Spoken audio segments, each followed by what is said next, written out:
Hello. How are we doing today? Merry Christmas Eve. Merry Christmas Eve. To y'all. To ya. To you. To your merry little self. I have a short little snippet of a vlog, I guess. This could be a vlog. I'm calling it something a little more catchy. What are you doing? Sorry, my cameraman's a little new. I'm gonna put it right there. Okay, good. Where was I? Right. Something catchier. Nate Saint. Stories. Not really a story, it's more like a snippet. Saint Snippet. Saint Snippet. Take one. It's Christmas Eve, right? So we're like, let's go as a family. Let's go to the Christmas Eve service. It'll be lovely. It'll be beautiful. You tell my little foreshadow there. Like, okay, fine. Okay, thanks for springing this on me last second, you know. So I'm doing a workout thing and a dietary thing, so I'm having to carb load, put the calories on a little bit more. So after I'm shoving down like 2 waffles, a bunch of raspberries, and a broccoli stir fry, you know, they're like, come on, let's go. And I'm like, okay, you know, stuff in my face. So I run downstairs, I put my coat on, I'm like putting it on, and I grab my shoes. I'm like, no time to tie them. I can't do it. So I run upstairs with a full-on belly, just jungling around. You know, my belly just jungles around there. Oh gosh, darn it. Sorry, my lighting crew doesn't really know what's going on either. Sorry. Guys, get it together. So I run into the car, you know, I bring the bare necessities, water bottle, and an iPad. So I'm in the car. Right, safety first, so I buckle. Then I gotta tie my shoes, obviously. I can't walk into church looking like I'm like a hobo with my shoes untied. You know, I'm trying to tie my shoes, you know, with the gut, it made it a little harder. I'm amazing, I did it, obviously. This is not the main story, so moving on. We got to the church. So we got there, and we're pulling up, and we can see the sanctuary. The big old windows. And we're seeing all the lights, all the blue lights, and my mom, like, starts calling it out, like, we got blue lights. We got blue lights, and I can hear the music. I can hear the music. She's like calling it out like a SWAT team or something. We got a blue light. We got a blue light song. I don't know what it was. Like she's trying to get a game plan together, and all of a sudden the tension in the car just kind of went straight up, and we're like, blue light? What? I'm just curious. I'm like, what's the protocol? What are we gonna do? I mean, we didn't have a game plan, so there was no game plan. So I guess I just you know, whatever. Anyway, we went inside. We walked in. You know, good morning, hello, Merry Christmas Eve, hello, Happy Christmas, yeah, how you doing? Hello. Walk in to the service, right? Every single seat was taken.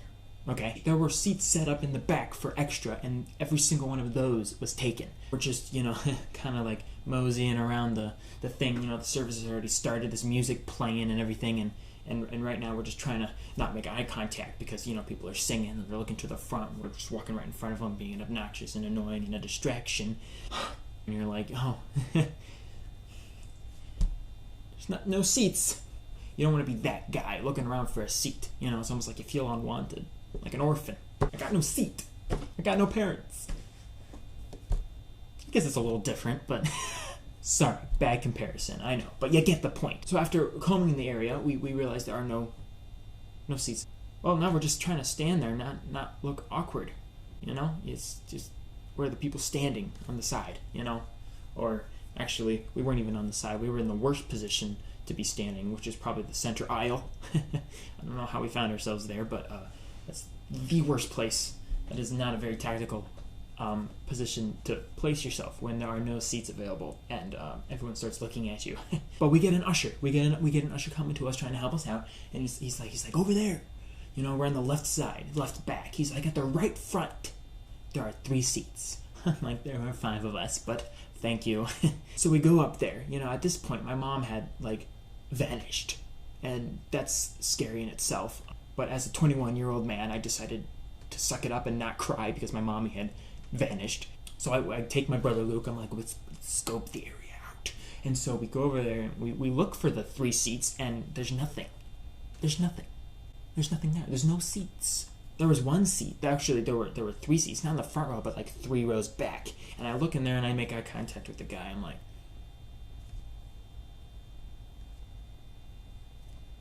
he's like, oh, okay. We're the people. Okay? This is a high demand.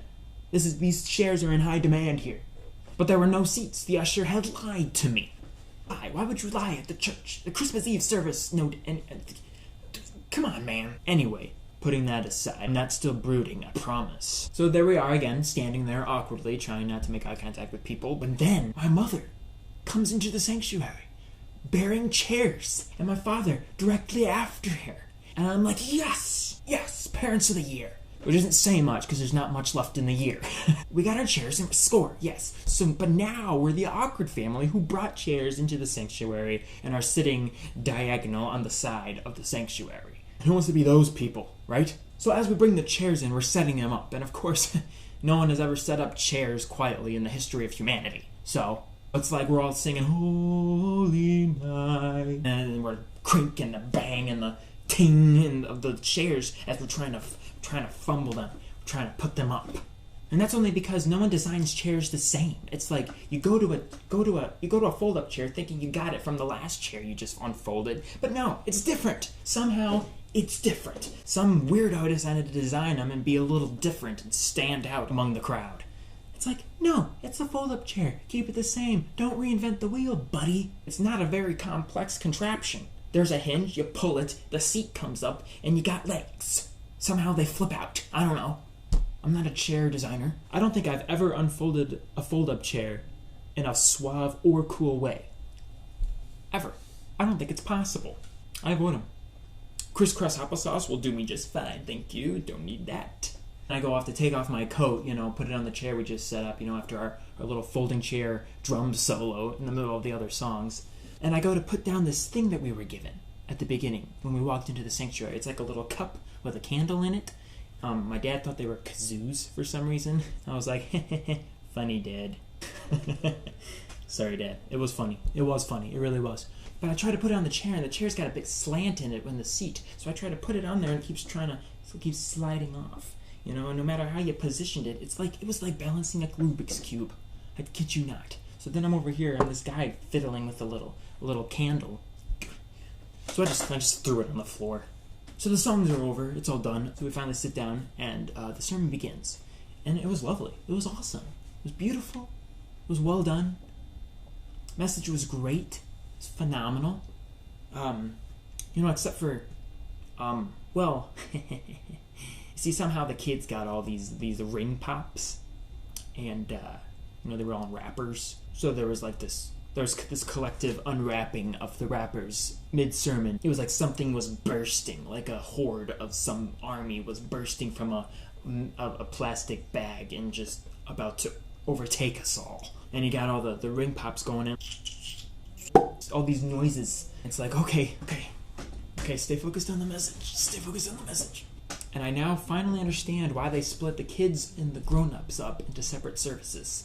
Because at that moment, many babies started crying and coughing, and I gotta tell you, there were so many runny noses in there. I kid you not, it was like a vacuum was running because it was just one sniff after the other. It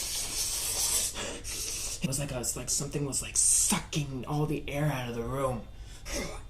It just kept sniffling and sniffling, for the noises, man. I just wanted to be like, shh, be quiet, trying to listen.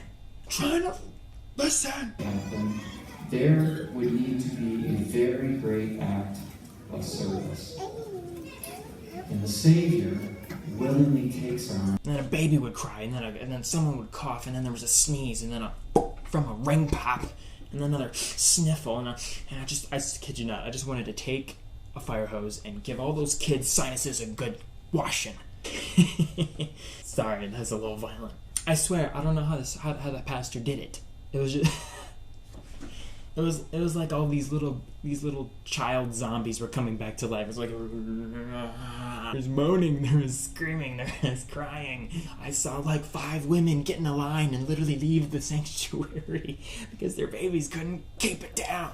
But the pastor, he never flinched. He never even lost his cool. He just kept the course, kept steady. He was talking and he was thinking at the same time.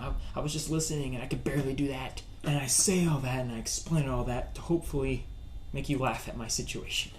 but also as an example because I now kind of understand what it was like to be born where Jesus was. Well, not be born because I wasn't born today. I wasn't born today. I mean, I wasn't born. I don't know what it's like to be born, but as Jesus. I mean, I was born, but I don't remember it. I bet you there was lots of noise in that stable. Bet you there were a lot of cows mooing and lots of pigs snorting and chickens barking. And you got the goats are going bah. I mean, I'd like to think that the animals knew. You know, they were aware. They decided, yeah, we'll be quiet. Like the cows and the horses going to the pigs. Like, stop being such a pig. It's the king, man. It's the king. Show some respect. Good grief. But I imagine I'm pretty sure they were not quiet. There was noise and there were smells. Doing what God made them to do is make noise and eat and just be animals, really. And it can all be very distracting, all that. I know what it's like to have no room. You know, I couldn't even find a chair. But I say all that to encourage you. Don't miss the message. Don't let this all distract you. All the materialistic things of this world, all the ads yelling at you, all those things making noise, all those material things that moth and rust will destroy eventually, all those things that are dust. Gifts are great, but they're symbolic for the one true gift, which was Jesus in the flesh, man and God together. Salvation, redemption, a second chance, eternity with the one who saved us. That's the message. So amongst all the noise, don't let that distract you from the real reason we give and receive. It's because he gave. I guess it's not a perfect analogy, but it's the lesson I learned. Don't get distracted. Don't miss it. So Merry Christmas. Eve. Tomorrow's Christmas. If you enjoyed my little story, my little Saint snippet of a vlog, Saints vlog snippets, if you would like to have access to more, then hey, hit up my YouTube, hit that subscribe button, give it a big thumbs up if it made you laugh. If it didn't, it's okay. You can give it a thumbs down. I prefer you didn't, but you can be honest. Merry Christmas Eve.